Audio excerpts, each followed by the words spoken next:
जय जगन्नाथ पे तुम मो यूट्यूब चैनल पकला सस को स्वागत। आज वीडियो पे देखिए कि मेजर 3 पॉलिटिकल साइंस। तो पॉलिटिकल साइंस में देखिए पे राजनीति और सिद्धांत पॉलिटिकल थ्योरी तत्वर प्रकार पॉलिटिकल थ्योरी टाइप्स मान केते प्रकार राजनीति और सिद्धांत तत्व रही। तो सेटा जे हमें देखिबा। देखो पे प्राचीन ग्रीस दर्शन और धर्मविद्या, ख्रीष्ट धर्म और यहूदी धर्मर धर्मतत्व तथा नैतिकतार पाश्चात्य राजनीति दर्शन मूल रही। तो पाश्चात्य राजनीतिक दर्शन मूल क्यों रही आम प्राचीन ग्रीस दर्शन और धर्मविद्या, ख्रीष्ट धर्म और यहूदी धर्म धर्मतत्व तथा नैतिकतार आम प्राचीन पाश्चात्य राजनीतिक दर्शन मूल रही। सांप्रतिक समस्त पाश्चात्य राजनीतिक विवेकशील व्यक्ति मैंने यही प्रवाहर अंशीदार अटंती। तो जी पाश्चात्य राजनीतिज्ञ अच्छा राजनीतिक विवेकशील व्यक्ति मैंने अच्छा समस्त यही प्रवाहर अंशीदार अटंते। यूरोपीय नवजागरण प्रक्रिया संदर्भ में अवगाहन कर नवजागरण प्रक्रिया तर्कर यही एকক अधिपत्य को विरोध करते स्थले मानविक ज्ञानलोक संपर्क क्षेत्र में विवेकचित बुद्धिर प्रयोग आह्वान करुला। तो देख पे कौन दे स्टार्ट करवा। पुनर्जागरण चिंतानायक मैंने विश्वास करुले आम्भे मैंने आम निजर व्यापार गुड़ी को विवेकचित बुद्धि द्वारा उपयुक्त भाव तथा उत्तम रूप परिचालित करूँ एपरिक आम अवस्थार उन्नति साधन कर तथा वैध तथा विविध प्रकार स्वेच्छाचार कबल आंभ मान मुक्त कर। तो जो पुनर्जागरण सरी पे पुनर्जागरण जो चिंतानायक मैंने थे हाँ पुनर्जागरण जो चिंतानायक मैंने थे से विश्वास करते कौन आम निज निजर व्यापार गुड़ी को विवेकचित बुद्धि द्वारा माने ठीक विवेक ठीक बुद्धि द्वारा आम उत्तम रूप परिचालित करें आम निज निजक उन्नति साधन करूँ निज अवस्थार उन्नति साधन करूँ सहित स्वेच्छाचार जो अच्छे स्वेच्छाचार आम निज से कबल आम निजे मुक्ति पाइपर।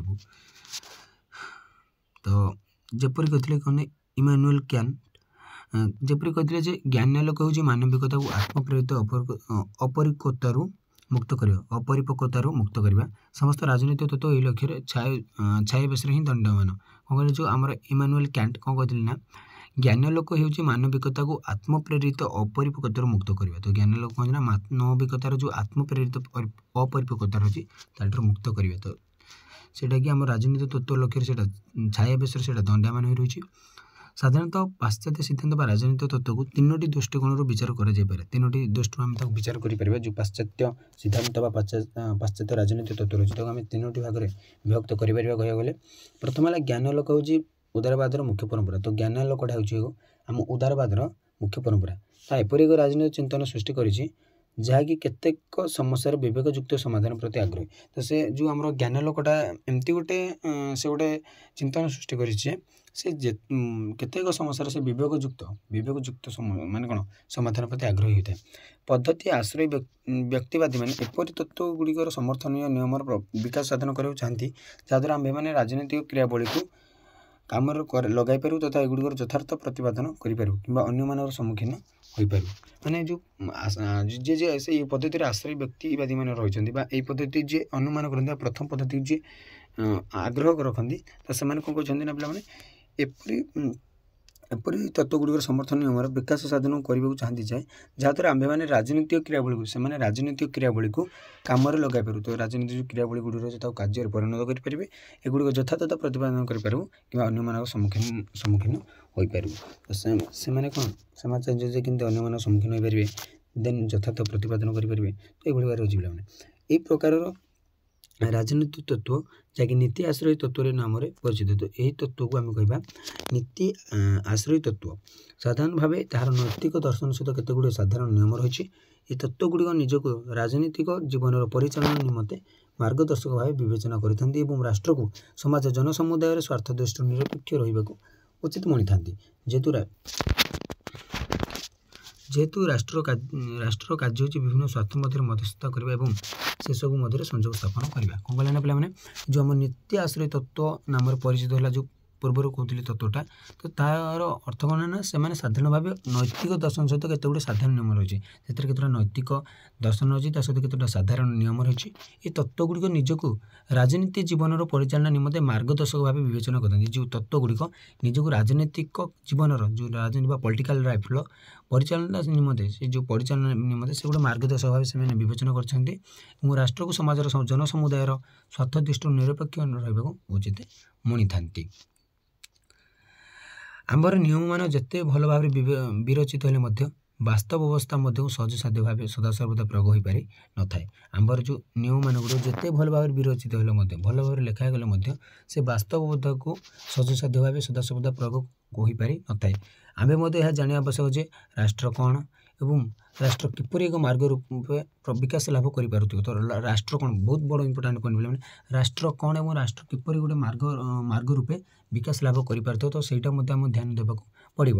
ପୁନଶ୍ଚ ଆମେ ମଧ୍ୟ ବ୍ୟକ୍ତିର ଆବଶ୍ୟକତା ଅଭାବ ବୋଧ ସର୍ବୋପରି ଏହାର ପ୍ରକୃତି ବିଷୟରେ ମଧ୍ୟ ଜାଣିବା ଆବଶ୍ୟକ। ତ ଗୋଟେ ବ୍ୟକ୍ତିର ଆବଶ୍ୟକତା ତା ସହିତ ତାର ଅଭାବ ବୋଧ ମଧ୍ୟ ଆମେ ଜାଣିବା ଦରକାର। এই ପ୍ରଶ୍ନଗୁଡ଼ିକୁ ଆମେ ବହୁତ ସଂଖ୍ୟକ ବ୍ୟାଖ୍ୟାତ୍ମକ ଓ ବ୍ୟାଖ୍ୟାତ୍ମକ ରାଜନୈତିକ ତତ୍ତ୍ୱ ଯେଉଁ ଏଇ ଯେଉଁ ପ୍ରଶ୍ନଗୁଡ଼ିକୁ କହିଲେ ତ ଏହାକୁ ଆମେ ବ୍ୟାଖ୍ୟାତ୍ମକ ରାଜନୈତିକ ତତ୍ତ୍ୱ। ଗୋଟେ ହେଲା ନୀତି ଆଶ୍ରୟ ମାନେ କ'ଣ ରାଜନୈତିକ ତତ୍ତ୍ୱ, ଆଉ ଗୋଟେ ହେଲା ବ୍ୟାଖ୍ୟାତ୍ମକ ରାଜନୈତିକ ତତ୍ତ୍ୱ। କିନ୍ତୁ ବ୍ୟାଖ୍ୟାତ୍ମକ ରାଜନୈତିକ ତତ୍ତ୍ୱଗୁଡ଼ିକ ହେଉଛି ଦୁଇ ପ୍ରକାର। ଯେଉଁ ବ୍ୟାଖ୍ୟାତ୍ମକ ରାଜନୈତିକ ତତ୍ତ୍ୱ ବା ବ୍ୟାଖ୍ୟାତ୍ମକ ତତ୍ତ୍ୱ ରହିଲା ସେଇଟା ହେଉଛି ଦୁଇ ପ୍ରକାର। ଗୋଟେ ହେଉଛି ପ୍ରତ୍ୟାଶିତ ତତ୍ତ୍ୱରାଜି ଯାହା ଉତ୍ସଗୁଡ଼ିକୁ ନିର୍ଦ୍ଦିଷ୍ଟ କରିଥାନ୍ତି କିମ୍ବା ବସ୍ତୁର ଆବଶ୍ୟକ ପ୍ରକୃତି ବିଷୟରେ ତଥ୍ୟ ଉପସ୍ଥାପନ ଗୋଟେ ବସ୍ତୁର ଆବଶ୍ୟକ ପ୍ରକୃତି ବିଷୟରେ ସେ ତଥ୍ୟ ଉପସ୍ଥାପନ କରନ୍ତି ଯାହାକୁ ଆମେ କହିବା ପ୍ରତ୍ୟାଶିତ ତତ୍ତ୍ୱରାଜି। ଏହା ମନୁଷ୍ୟ ପ୍ରକୃତି ସମାଜର ସମ୍ବିଧାନ ତଥା ବିଶ୍ୱ ସମ୍ପର୍କର ନିଦର୍ଶନକୁ ଅନ୍ତର୍ଭୁକ୍ତ କରିଥାଏ। ଏଠାରେ ରାଜନୀତି ସାଧାରଣ ଭାବେ ଆଦିଭୌତିକ ଦର୍ଶନ ସହ ସାମଞ୍ଜସ୍ୟପୂର୍ଣ୍ଣ ଅଟେ। ତ ଏଠାରେ କ'ଣ ପିଲାମାନେ ଯେଉଁ ଆମର ପ୍ରତ୍ୟାଶିତ ତତ୍ତ୍ୱରାଜିରେ ସେ ରାଜନୀତି ସାଧାରଣ ଭାବେ ଆଦିଭୌତିକ ଦର୍ଶନ ସହିତ ସାମଞ୍ଜସ୍ୟପୂର୍ଣ୍ଣ ଅଟେ। ବ୍ୟାଖ୍ୟାତ୍ମକ ତତ୍ତ୍ୱର ଅନ୍ୟ ପ୍ରକାର ଭେଦଟା ହେଉଛି ମାର୍କ୍ସ ତତ୍ତ୍ୱ। ତ ମାର୍କ୍ସ ତତ୍ତ୍ୱରେ କ'ଣ ରହିଛି ପିଲାମାନେ ରାଷ୍ଟ୍ର ପୁଞ୍ଜିବାଦୀ ଅର୍ଥନୀତି ସମ୍ପର୍କିତ ଏକ ବିଶ୍ଳେଷଣ ଓ ବ୍ୟାଖ୍ୟାର ନକ୍ସା ବିଷୟରେ ସୂଚନା ଦେଇଥାଏ। ନାରୀବାଦ ବା ବାମବାଦ ମହିଳାମାନଙ୍କ କ୍ଷେତ୍ରରେ ସମାନ ସୁବିଧା ଦାବି କରି ମହିଳାମାନଙ୍କ କ୍ଷେତ୍ରରେ ଅସମାନତା କିପରି ଆସିଛି ଓ ଏହା କିପରି କାୟ ବିସ୍ତାର କରିଛି ସେ ସମ୍ପର୍କରେ ଆଲୋଚନା କରିଥାଏ। ତ ସେଇଟା ମହିଳାମାନଙ୍କ ଉପରେ ଟିକେ ଅଧିକ ଧ୍ୟାନ ଦେଇଥାଏ କହିଲେ ହେବ ପିଲାମାନେ। ଉଭୟ କ୍ଷେତ୍ରରେ ରାଜନୀତି ତତ୍ତ୍ୱ ନିଜର ଦୃଷ୍ଟିକୁ ବିଭିନ୍ନ ରାଷ୍ଟ୍ରର କାର୍ଯ୍ୟଧାରା ଓ ସାମାଜିକ ଅନୁଷ୍ଠାନର କାର୍ଯ୍ୟଧାରା ପ୍ରତି ସଂକେନ୍ଦ୍ରିତ କରିଥାଏ। ସେମାନଙ୍କର ଚିନ୍ତାରାଜିରେ ପ୍ରତ୍ୟାଶିତ ତତ୍ତ୍ୱ ପ୍ରସାର ଲାଭ କରିଥିଲେ ମଧ୍ୟ ସେମାନଙ୍କ ପଦ୍ଧତିଗତ ବିଶ୍ଳେଷଣରେ ଏ ପ୍ରକାର ଦୃଷ୍ଟିଭଙ୍ଗୀ କେବେ ହେଲେ କେନ୍ଦ୍ରୀୟ ଅଂଶଗ୍ରହଣ କରିନଥାଏ। ଏହି ସଂକ୍ରାନ୍ତରେ ରାଜନୈତିକ ସମାଜ ବିଜ୍ଞାନ ଏବଂ ସମାଜ ତତ୍ତ୍ୱ ସହିତ ଜଡ଼ିତ ଅଟେ। ତାପରେ ଦେଖିବା ପିଲାମାନେ କ'ଣ ନା ରାଜନୈତିକ ପ୍ରସଙ୍ଗ ଗୁଡ଼ିକର କାର୍ଯ୍ୟଧାରା ବିଷୟ ନେଇ ଏତାଦୃଶ ରାଜନୈତିକ ବ୍ୟାଖ୍ୟାତ୍ମକ ତତ୍ତ୍ୱ ସମୂହ ଆଲୋଚନା କରିଥାନ୍ତି ଯେ ଯେଉଁଗୁଡ଼ିକ କେବଳ ଅନାଗ୍ରସପୂର୍ଣ୍ଣ ଉତ୍ସୁକତାରୁ ସୃଷ୍ଟି ହୋଇନଥାଏ। ତ ଯେଉଁଗୁଡ଼ିକ କେବଳ ଅନାଗ୍ରସପୂର୍ଣ୍ଣ ଉତ୍ସୁକତା ସୃଷ୍ଟି ହୋଇନଥାଏ ତ ସେଇଗୁଡ଼ିକୁ ନେଇକି ରାଜନୈତିକ ପ୍ରସଙ୍ଗ ଗୁଡ଼ିକ କ'ଣ ବ୍ୟାଖ୍ୟାତ୍ମକ ତତ୍ତ୍ୱଗୁଡ଼ିକ ବା ଆଲୋଚନା କରିଥାନ୍ତି। ଏହା ଯେକୌଣସି କାର୍ଯ୍ୟ ଯୋଜନାକୁ ସହାୟତା କରିପାରେ। ଯେଉଁ ଆମର ଯେଉଁ ରହିଲା ବ୍ୟାଖ୍ୟାତ୍ମକ ତତ୍ତ୍ୱଗୁଡ଼ିକ ଯେକୌଣସି କାର୍ଯ୍ୟ ଯୋଜନାକୁ ସହାୟତା କରିପାରେ, କିନ୍ତୁ ନୀତି ଆଶ୍ରୟ କାର୍ଯ୍ୟ ଯୋଜନାରେ ଏହା ସ୍ୱହସ୍ତ ପ୍ରେରିତ ହୋଇଥିବାରୁ ବ୍ୟାଖ୍ୟାତ୍ମକ ରାଜନୀତି ତତ୍ତ୍ୱ ସେସବୁ ଅତ୍ୟାବଶ୍ୟକ ନୀତିଗୁଡ଼ିକୁ ବ୍ୟାଖ୍ୟା କରିବା ପାଇଁ ସାହାଯ୍ୟ କରିଥାଏ। କିନ୍ତୁ ନୀତି ଆଶ୍ରୟ କାର୍ଯ୍ୟ ଯୋଜନାରେ ଏହା ସ୍ୱହସ୍ତ ପ୍ରେରିତ ହୋଇଥିବାରୁ ବ୍ୟାଖ୍ୟାତ୍ମକ ରାଜନୀତି ତତ୍ତ୍ୱଟା ଯେଉଁ ବ୍ୟାଖ୍ୟାତ୍ମକ ରାଜନୀତି ତତ୍ତ୍ୱଟା ରହିଛି ସେହିସବୁ ଅତ୍ୟାବଶ୍ୟକ ନୀତିଗୁଡ଼ିକୁ ବ୍ୟାଖ୍ୟା କରିବା ପାଇଁ ସେ ସାହାଯ୍ୟ କରିଥାଏ। ତେଣୁ ଏହା ତତ୍ତ୍ୱ ଅପେକ୍ଷା ଅଧିକ ପ୍ରସାରଯୁକ୍ତ ଏବଂ ଏକ ଦୃଷ୍ଟିଭଙ୍ଗୀର ସାହାଯ୍ୟ ନେଇଥାଏ ଯାହା କିପରି ଓ କାହିଁକି ରାଜନୈତିକ ବ୍ୟବସ୍ଥାର ବିକାଶ ସାଧିତ କରେ। ରାଜନୈତିକ ବ୍ୟବସ୍ଥା ନିୟମରେ ଜନସାଧାରଣ ଯାହା କରୁଛନ୍ତି ସେ ସମ୍ପର୍କରେ ତାଙ୍କର ବିଶ୍ୱାସ ପ୍ରଭୃତି ପ୍ରଶ୍ନ ଉପରେ ଆଧାରିତ ହୋଇଥାଏ। ତ ଆମର ନୀତି ଆଶ୍ରୟଟା କ'ଣ କହିଲେ ନା ପିଲାମାନେ ସେଇଟା ସ୍ୱହସ୍ତରେ ପ୍ରେରିତ ହୋଇଥିବାରୁ ସେଇଟା ବ୍ୟାଖ୍ୟାତ୍ମକ ରାଜନୀତି ଉପରେ ସେ ବ୍ୟାଖ୍ୟା କରିଥାଏ। ଆଉ ବ୍ୟାଖ୍ୟାତ୍ମକ ରାଜନୀତି କ'ଣ କରିଥାଏ ପିଲାମାନେ ଏ ତତ୍ତ୍ୱ ଅପେକ୍ଷା ବହୁତ ପ୍ରସାରଯୁକ୍ତ ହୋଇଥାଏ ଏବଂ ସେ ରାଜନୈତିକ ଯେଉଁ କିପରି ଓ କାହିଁକି ରାଜନୈତିକ ବ୍ୟବସ୍ଥାର ବିକାଶ ସାଧିତ କରେ, ରାଜନୈତିକ ବ୍ୟବସ୍ଥା ନିୟମରେ ଓ ଜନସାଧାରଣ ଯାହା କହୁଛନ୍ତି ସେ ବିଷୟରେ ଏଇଠି କ'ଣ ତା ବିଷୟରେ ସେ ପ୍ରଶ୍ନ ତିଆରି କରିଥାଏ। ତାର କ'ଣ ରହିଛି ପିଲାମାନେ ଏହି ସମୟରେ ଆମେ ଯାହାକୁ ସମୀକ୍ଷା ତତ୍ତ୍ୱ କହିଥାଉ ତାହା ସବୁ ରାଜନୈତିକ ତତ୍ତ୍ୱ ସହିତ ସମ୍ବନ୍ଧିତ। ତ ଏହିପରି ସମୟରେ ସେଇଟା ଯେଉଁ ଆମେ ସମୀକ୍ଷା ତତ୍ତ୍ୱ କହିଥାଉ ତାହା ରାଜନୈତିକ ତତ୍ତ୍ୱ। ତ ସମୀକ୍ଷା ତତ୍ତ୍ୱ ଗୋଟେ ଆସିଲା, ଆଉ ଆମର ବ୍ୟାଖ୍ୟାତ୍ମକ ଗୋଟେ ଆସିଲା, ଆଉ ଗୋଟେ ଆସିଥିଲା ଆମର ପ୍ରତ୍ୟାଶିତ ତତ୍ତ୍ୱ। କିନ୍ତୁ ମୁଖ୍ୟ କଥାଟି ହେଉଛି ଏହା କେବଳ ବ୍ୟାଖ୍ୟା ପ୍ରତିପାଦନ କରେ ନାହିଁ, ରାଜନୈତିକ ଘଟଣାବଳୀ ସହିତ ବି ଜଡ଼ିତ ଥାଏ। ତ ଏ ଖାଲି ବ୍ୟାଖ୍ୟାଟା ପ୍ରତିପାଦନ କରିନଥାଏ ପିଲାମାନେ, ଏ ରାଜନୈତିକ ଘଟଣାବଳୀ ସହିତ ମଧ୍ୟ ଇନକ୍ଲୁଡ଼ ରହିଥାଏ ବା ଜଡ଼ିତ ରହିଥାଏ।